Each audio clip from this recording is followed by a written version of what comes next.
Hey, we're back at ICAST. You know, when you come to a show like this one, I mean, there's a lot of inexpensive things, there's a lot of really expensive things, but basically what you've got in this enormous convention center, for me, is the biggest toy store on earth. Now, you don't necessarily want to say that the thing that you rely on to be able to get you back from 120 miles out in the ocean is a toy, but electronics are really, really critical for a fisherman. So we're going to take a look at some of the most sophisticated electronics that Garmin has to offer. We're stopping by their booth. This is what's new. Watch this.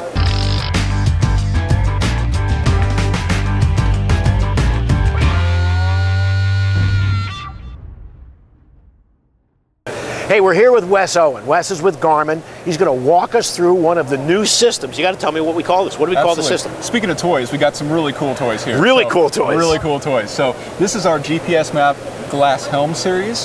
This is an 8-inch display, and this is our 12-inch display. We actually do offer a 15-inch display as well. We just didn't really have the room for it here. So this is really a customized look that you can get from these devices.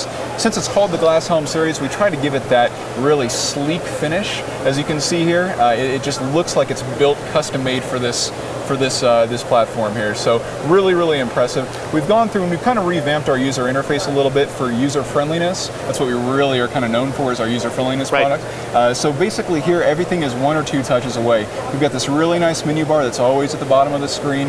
Anytime you're going through any different screen, you've always got this accessible right here. The big thing that we're offering through these products is called Smart Mode. So basically, if you've got different network products in your boat, basically if you want to go through and set up a cruising profile, you push on cruising and it'll take you to whatever screen you need to see here, but it also changes the information on other products as well. Right. So really, really cool. Instead of having to go through and touch each individual screen, it goes through and it changes everything for you. You can customize that, make it whatever you want to see, whenever you want to see it. I tell you, know something, Wes, you know, one of the things, and I mean, I've been running boats for a lot of years, and I've owned a lot of stuff going all the way back to flashers, you know, up to what we have today. And when you talk about touchscreens, I think one of the things, there's 2 things that guys in the back of their mind that never own one are always concerned with. First, my hands are covered in something. Okay, and I'm going to touch the screen. And I know that I know that there are so many things that I'm not supposed to clean the screen with, that if I get some grease or I get some fish guts or something, I'm screwed for the day, because I have to wait until I get back, and I know I've got my screen cleaning kit in my dock box, you know, with all. So that's the first thing. And the second thing is, when you're on, you know, when you're out on the water and you're running, and it's a day when it's really snotty out and it's a bucking bronco or something, and you've got to touch the screen. I mean, you're like concerned that you're going to put your hand through it. You know, I mean, how do these units deal with those types of questions? Well, when it comes to the fish guts, it goes through and it's extremely responsive despite what's on your hand. So you want to go through and find out anything, you want to touch anything, it's not going to go through and matter whether you've got a lot of fish guts on there or not. It is something you can go through and clean these. There are some kind of rules you want to, with any touch screen, what kind of products you don't want to use and what you do want to use. Brillo pad, for example, bad idea.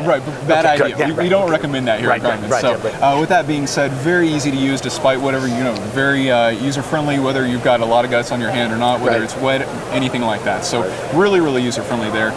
Regarding your second question, it's not really anything you need to worry about as far as putting your hand through it. If you need to go through and touch the touchscreen, that's what it's there for. You can tell they're very, very durable. You can go through and you can touch it as hard or as lightly as you need to. It's going to be very responsive for you when you do. So again, whether you're bucking a bronco like you said, it's not anything to be concerned about. Cool. Hey, great new products from Garmin. Wes, thanks for going through this. Thank you very much, Ed. Really appreciate it. Great new products from Garmin. Great new products all over the showroom floor. We've got more to show you. Stay with us. We're almost live from ICAST.